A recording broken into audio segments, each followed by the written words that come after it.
Dalam nama Bapa dan Putra dan Roh Kudus. Amin. Ya Allah Bapa kami yang penuh kasih, Engkau menghendaki kami agar saling mengasihi sebagaimana Engkau sendiri telah mengasihi kami melalui Yesus Kristus Putramu yang rela mengorbankan dirinya demi keselamatan dan kebahagiaan kami. Bantulah kami agar kami selalu merenungkan apa yang baik dan benar. Semoga kami sanggup melaksanakan apa yang sesuai dengan kehendak-Mu, baik dalam perkataan maupun dalam perbuatan kami. Dengan pengantaraan Kristus Putramu, Tuhan dan Penyelamat kami. Amin.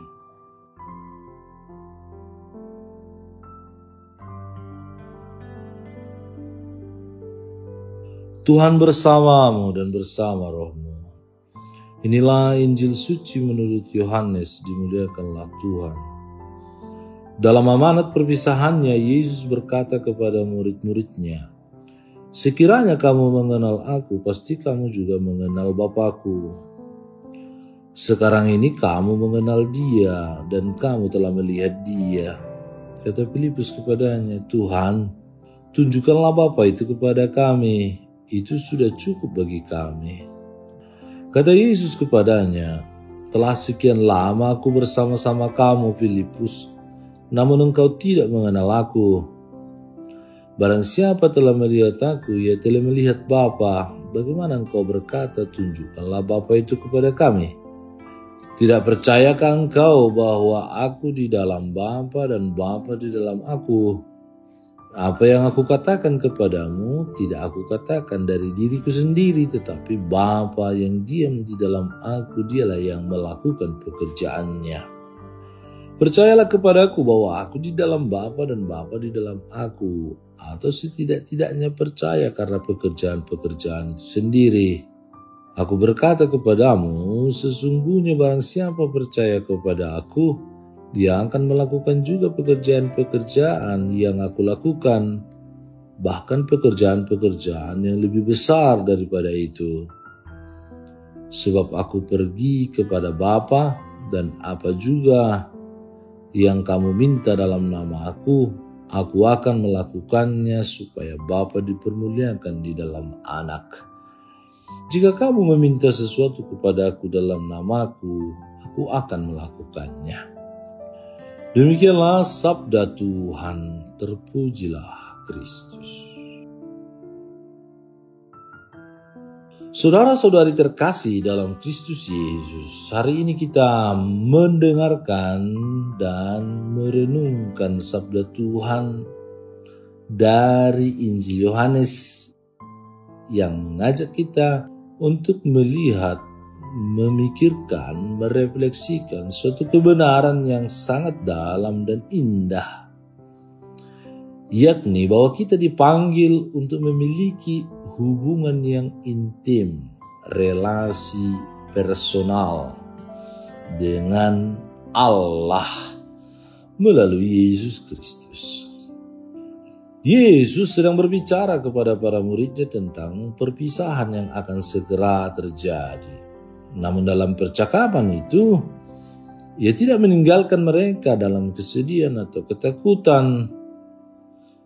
Sebaliknya ia memberikan jaminan akan kehadirannya yang terus-menerus, dan bahwa dia adalah jalan yang membawa kita kepada Bapa, dan dia sendiri adalah Allah itu. Yesus berkata, barang siapa telah melihat aku, ia telah melihat Bapa. Saudara-saudari, ini adalah pernyataan yang luar biasa. Melalui pewahyuan penyataan diri Yesus lewat perkataan, pengajaran, dan totalitas hidupnya, hingga sengsara wafat dan kebangkitannya, kita mengenal siapa itu Allah yang sesungguhnya dalam diri Yesus yang nyata, yang real, hadir, ada bersama dengan kita. Yesus adalah gambaran sempurna dari Bapa. Maka kita semakin mengenal Yesus, mau tak mau kita juga dengan sendirinya mengenal bagaimana Allah kita itu yang sebenarnya. Saudara-saudari yang terkasih, Yesus juga menegaskan bahwa hanya melalui Dia kita dapat memiliki hubungan yang menyelamatkan dengan Allah. Iman kepadanya dan penerimaan akan pengorbanannya di kayu salib membawa kita kepada pengampunan, pemulihan, rekonsiliasi, serta hidup yang kekal. Dan bacaan hari ini, Yesus memberikan sebuah janji besar. Apa saja yang kamu minta dalam nama Aku akan melakukannya supaya Bapa dipermuliakan di dalam Anak. Ini bukan janji yang kosong belaka. Ini adalah undangan kepada kita untuk hidup dalam dan bersatu, bersekutu, beriman, dan percaya penuh kepada Yesus. Relasi itu tentu kita bangun dengan hidup rohani, doa, meditasi, refleksi personal yang intim dan akrab, berbincang, berdialog, berbicara dengan Tuhan dari hati, bukan dari logika, pikiran, akal sehat yang kerap menipu kita. Doa bukan sekedar kewajiban, bukan hanya formalitas.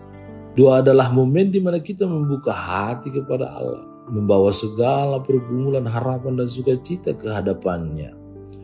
Dan dalam nama Yesus kita memiliki akses langsung kepada Bapa, dan Dia sendiri sebenarnya adalah Bapa itu.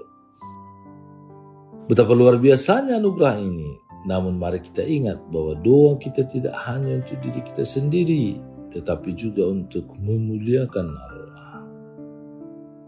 Bersyukur atas kebaikan, kasih sayang, dan cinta Allah kepada kita yang selalu dan senantiasa masih kita alami dan kita rasakan dengan berbagai cara Ia bekerja untuk kita supaya kita selamat.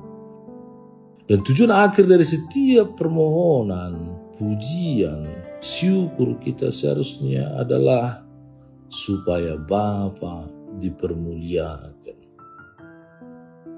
Saudara-saudari yang terkasih, pengalaman pribadi kita dengan Tuhan sangatlah penting karena lewat berbagai pengalaman-pengalaman, perjumpaan, dalam arti ada sesuatu yang membuat kita itu terpanggil, membuat kita percaya, membuat kita kagum, membuat kita takut dan gemetar. Baik itu dalam seluruh suka dan duka yang kita alami, kita merasakan bagaimana Allah itu sungguh-sungguh hadir dengan penuh kasih dan pengampunan. Ia menguatkan dan membimbing kita. Ia hadir nyata dan konkret dalam seluruh peristiwa hidup kita dengan penyelenggaraannya yang penuh dengan misteri yang tak bisa kita pahami. Tapi Dia ada. Maka jangan takut untuk membagikan pengalaman-pengalaman perjumpaan dengan Tuhan kepada sesama kita. Dan juga jangan ragu untuk mendengarkan cerita iman, pengalaman perjumpaan saudara-saudari kita yang mengalami kasih Allah itu sendiri. Dalam saling berbagi, kita bisa saling menguatkan dan bertumbuh bersama untuk semakin lebih baik. Akhirnya marilah kita menjalani hidup ini dengan penuh kasih dan pengampunan serta pengharapan seperti yang Yesus ajarkan kepada kita. Dia adalah jembatan yang menghubungkan kita dengan Bapa. Mengenal Allah bukan lagi sesuatu yang jauh atau sulit, tetapi ada dalam diri Yesus. Kita bisa mengenal Dia seperti kita mengenal sahabat dekat melalui Yesus Kristus. Dan kiranya sabda hari ini membangkitkan dalam diri kita kerinduan yang lebih besar untuk hidup dekat dengan Yesus, mengenalnya secara dalam. Mengenalnya bukan dengan logika akal sehat saja, tetapi dari hati, dari perasaan, dari pengalaman, penyertaan dan penyelenggaraan Tuhan yang hadir dalam hidup kita. Mengenalnya tidak hanya di mulut, tetapi mengenalnya dengan sungguh-sungguh kita sadar, tahu, dan kita mengakuinya Dialah Bapa kita. Dan semoga dalam doa-doa, dalam perjuangan kita, usaha kita untuk semakin mencintai Yesus dalam seluruh aspek kehidupan kita, membantu kita untuk memperoleh kehidupan kekal dan kebahagiaan itu sendiri. Dan kita adalah saksi-saksi murid-murid Tuhan yang mewartakan Bapa yang tak kelihatan itu, yang hadir dalam diri Yesus Kristus, yang bisa kita lihat dan kita alami. Dan kita dipanggil untuk membagikan seluruh kisah hidup Yesus, keberpihakan hidup Yesus kepada kehidupan dan kebahagiaan, serta kehidupan setelah dari dunia ini. Tuhan memberkati. Bapa yang Maha Baik, jauhkanlah kami dari kesombongan dan iri hati dalam kehidupan kami sehari-hari. Kami mohon mampukanlah kami untuk selalu berpikir dan bersikap baik terhadap sesama kami, terutama yang sangat membutuhkan kasih dan pertolongan. Dengan pengantaran Kristus Tuhan kami. Amin. Tuhan bersamamu dan bersama rohmu. Semoga saudara sekalian diberkati oleh Allah yang Maha Kuasa, Bapa, Putra, dan Roh Kudus. Amin. Allah Bapa kami, penuntun kehidupan, Engkau telah menuntun Abraham menuju tanah terjanji. Engkau juga menuntun bangsa Israel menuju tanah Yerusalem melalui tangan Musa. Kini kami umat-Mu keuskupan Padang sedang berjalan bersama dalam sinode kefikepan menuju keselamatan yang Engkau janjikan dalam diri Putra-Mu Yesus Kristus. Tuntunlah peziarahan hidup kami dengan kuasa Roh Kudus-Mu, agar kami tetap tabah, sabar, dan setia menghadapi kesulitan dan tantangan hidup. Bimbinglah kami supaya mampu berjalan bersama, saling meneguhkan dalam iman, harapan, dan kasih. Bunda Maria, doakanlah kami putra-putrimu sepanjang sinode kefikepan ini berlangsung. Ya Bapa, Engkau kami sembah dan muliakan, kini dan sepanjang masa. Amin.